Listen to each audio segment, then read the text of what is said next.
Nous allons maintenant au Nigeria. Le Nigeria où des soldats refusent d'aller sur le front pour combattre Boko Haram.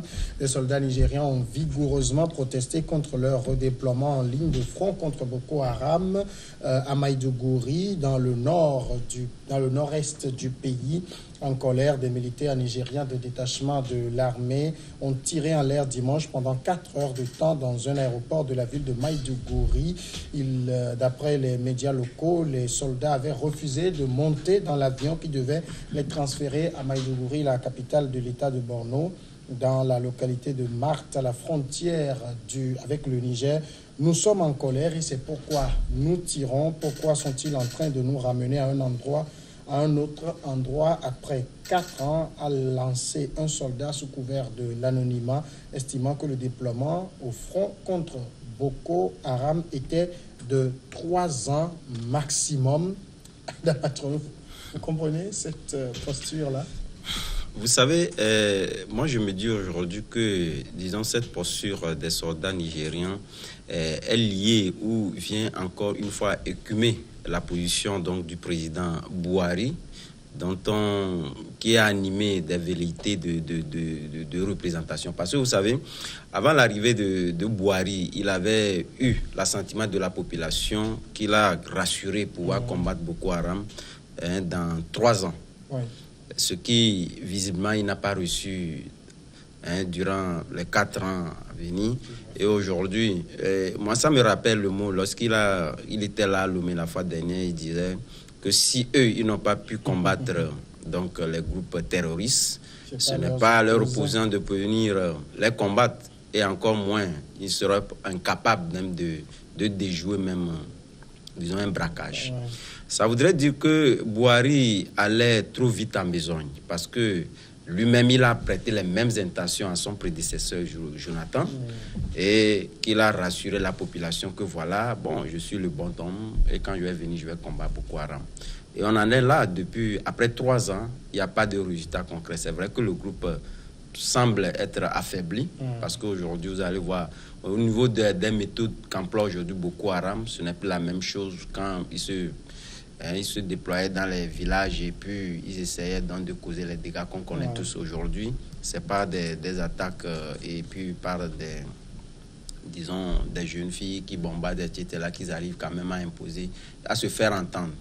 Donc, c'est dire que Buhari aujourd'hui est vomi même au sein de l'armée, parce que vous savez la discipline qui règne dans l'armée. Et même il y avait eu des soldats qui avaient refusé en son temps de pouvoir aller au front, ou qu'on a constaté qu'ils n'avaient pas vraiment cet engouement-là d'aller combattre Boko Haram, ont été tout simplement, disons, radiés, mais également emprisonnés. D'autres même, si ma mémoire est bonne, ont tenté d'être exécutés d'ailleurs même. Donc il avait quand même ces méthodes-là qui ont créé beaucoup de frustration au sein de l'armée, parce que d'abord il y avait les moyens mis à la disposition qui n'étaient pas au point. L'armée avait quand même réclamé en son temps ces méthodes-là, mais aujourd'hui c'est un ras-le-bol qui est décrié, qui est crié au sein de l'armée pour dire à Buhari qu'il a raté le coach, et à quelques mois des présidentielles, c'était pas opportun, parce que ce qu'il faut retenir, parce que l'armée aujourd'hui va être déployée d'un autre côté qui n'avait pas, parce que le côté ce côté-là, c'est-à-dire la frontière du Niger, n'était pas donc leur cible fondamentale, parce qu'ils avaient occupé du côté du lac Tchad. Aujourd'hui, on veut les redéployer ailleurs. Donc moi, je me dis aujourd'hui, fondamentalement, c'est que l'armée a vomi Buhari et ils veulent lui faire cracher tout droit aux yeux, et que les derniers jours lui seraient vraiment sombres si rien n'est fait jusque-là. Alors, Vivien Toby, est-ce qu'on a là des soldats qui ont la trouille? La question qu'on devrait se poser, c'est quand on est dans l'armée, est-ce qu'on a le droit de refuser d'exécuter l'ordre du supérieur? La réponse est non. La seconde question, quand on est dans la fonction publique, est-ce qu'on a le droit de dire si je dois être seulement en poste ici? La réponse est non. Vous serez déployé partout où besoin sera, que ce soit dans l'armée, que ce soit dans la fonction publique. Bon, vous vous êtes engagé à défendre les territoires de votre pays. Ce n'est pas à défendre les territoires d'une zone, d'une province ou d'une région. Donc, je ne peux pas comprendre cette indiscipline au sein de l'armée. Ils doivent être sanctionnés. Ça, c'est la première chose. Ça n'a rien de politique. Votre chef vous demande de faire un travail, vous refusez. Mais alors, pourquoi vous êtes avec le chef? Vous démissionnez carrément. S'ils savent qu'ils ne peuvent plus être déployés là où les responsables veulent les déployer, ils ont la possibilité de démissionner. Mais du moment où vous êtes encore sous les drapeaux, vous devez exécuter les ordres. Seconde chose, je ne peux pas comprendre qu'un militaire ait peur d'affronter l'ennemi.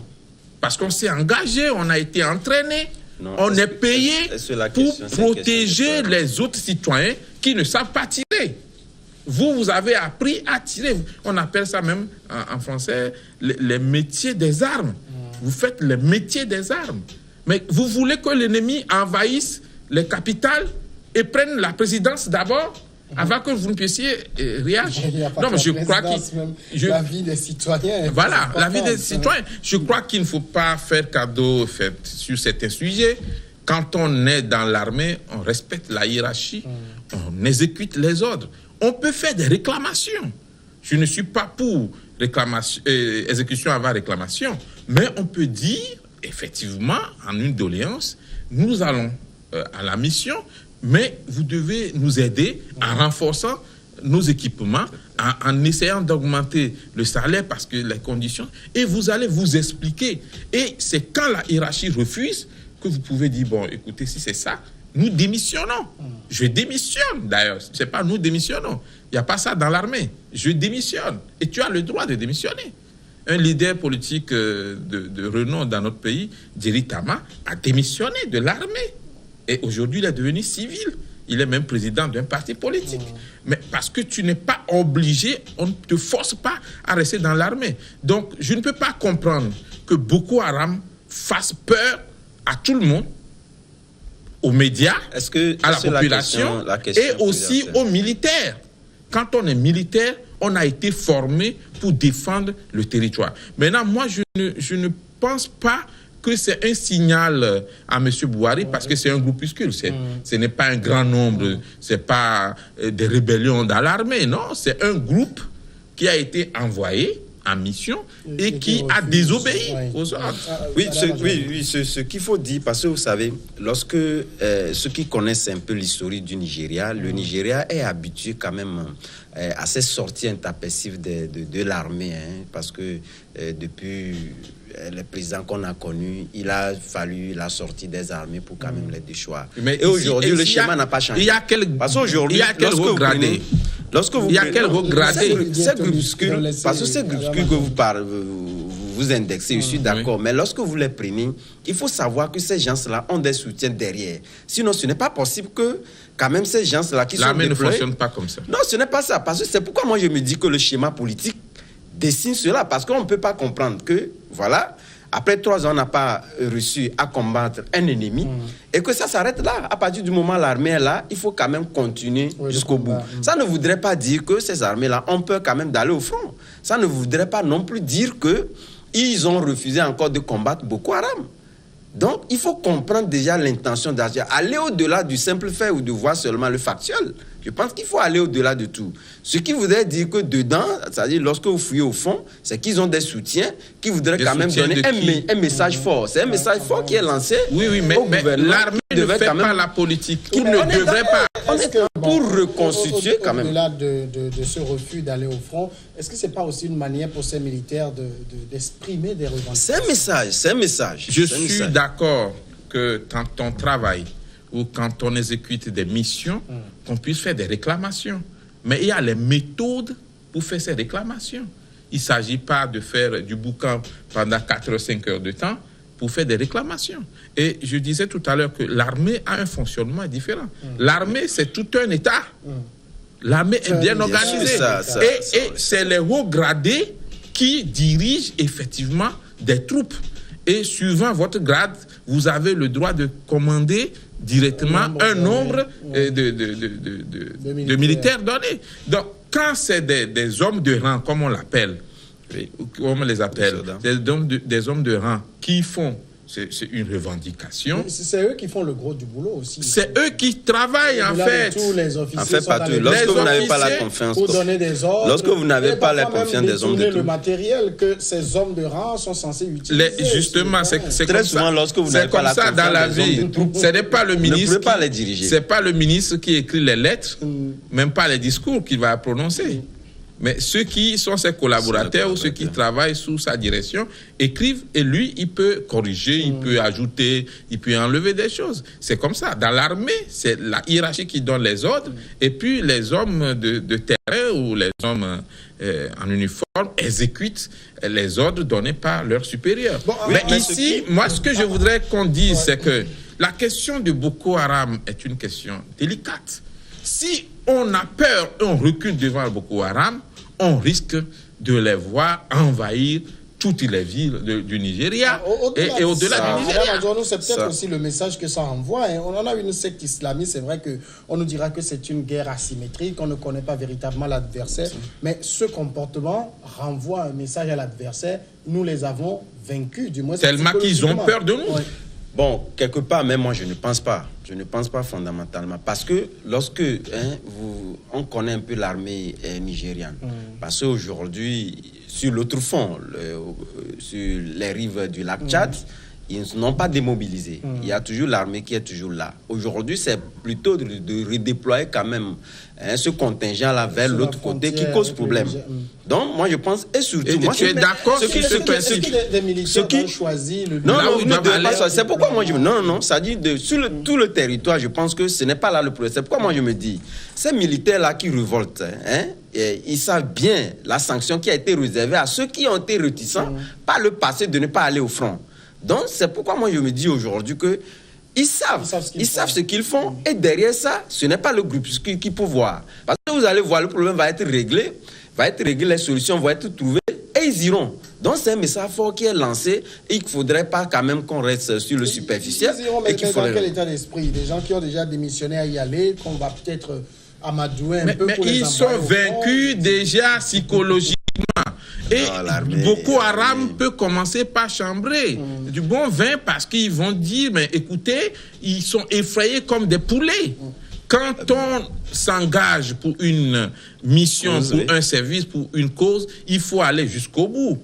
Moi, je ne vois pas l'un d'entre nous sur ce plateau en train de donner l'ordre à sa secrétaire de faire ceci, et la secrétaire dit, moi, je voudrais plutôt aller là, je ne veux pas ça. Tu lui dis, mais tu es libre de démissionner. Tu démissionnes, on prend une autre personne. Je crois que les hommes en uniforme sont des personnes qui respectent l'ordre. Très disciplinés. Très disciplinés. Donc, si on commence par afficher cela, on peut même soupçonner des complicités. Parce que Boko Haram a toujours clamé que c'est des gens de l'armée qui lui donnent des renseignements et même de l'équipement. Parce qu'aujourd'hui, si, quand même, après tout ce contingent-là, on n'est pas arrivé quand même à battre Boko Haram, parce que c'est 3 pays quand même qui sont au front.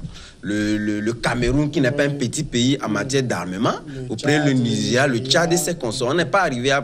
Donc, ces complicités-là étaient là depuis, on en parlait. Non, même plus que ça, quand Boko Haram prend un village, les gendarmes, les policiers, les militaires sont forcés à rejoindre le groupe.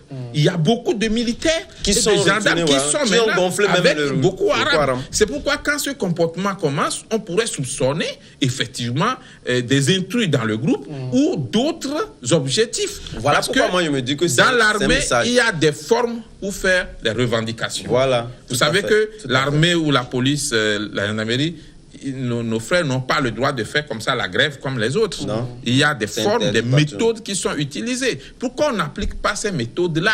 Vous pouvez faire même une doléance, une pétition signée, quitte à ce qu'on vous renvoie tous. Et je ne suis pas sûr que le supérieur va le faire. Non, mais quand vous tirez en l'air, vous faites du boucan pendant 4 heures de temps, et Boko Haram va se réjouir. On a gâché beaucoup de munitions pendant 4 ans de temps. Oui, c'est beaucoup de munitions qui sont gâchées. C'est pourquoi moi je me dis que c'est un message fort qui est lancé. Parce que des fois, il se peut que même la hiérarchie soit au courant de cette complicité-là, au sein même de son camp qu'on n'arrive pas à dénoncer et qu'on envoie les pauvres soldats sur le front et être Non, c'est tués. pas des Donc, pauvres, je c'est rappelais que le des dignes soldats. Oui, nous sommes d'accord. 17 soldats ont été tués sur le front, que ceux-ci refusent de rejoindre. Donc, Vous savez que 17, c'est un grand Voilà. message. Donc ça voudrait dire qu'il y a un tous problème les qu'il jours, faut forcément tous les régler jours, Boko avant Haram d'aller à fait ce front-là et qui connaît des dégâts. Ouais. Mais Boko Haram fait des dégâts tous les jours. Mais ce n'est pas parce que le diable est entré et il montre ses tentacules qu'il faut reculer, sinon tu lui donnes la maison et le diable va te faire la loi. On va marquer la pause et on va revenir après sur les derniers sujets.